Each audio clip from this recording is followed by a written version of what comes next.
আসসালামু আলাইকুম বন্ধুরা।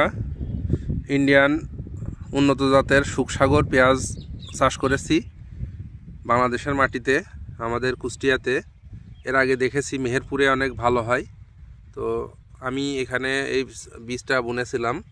দেখতে পাচ্ছেন প্রথম সেচ দিচ্ছি, আজ 25 দিন বয়স। আমি নিয়মিত এই ভিডিওটা ইউটিউব এবং ফেসবুকে ছেড়ে থাকি। অবশ্যই আপডেট আরও জানতে পারবেন আপনারা, আমার চ্যানেলটির সঙ্গেই থাকবেন।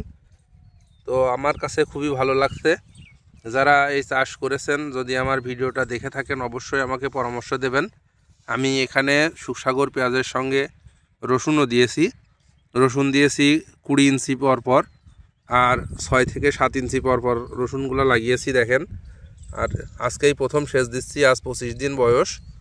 কেমন হয় অবশ্যই পরবর্তী ভিডিওতে আরও দেব। আর যারা এই সম্বন্ধে জানেন অবশ্যই আমাকে পরামর্শ দেবেন কমেন্টের মাধ্যমে। ধন্যবাদ সবাইকে। আসসালামু আলাইকুম।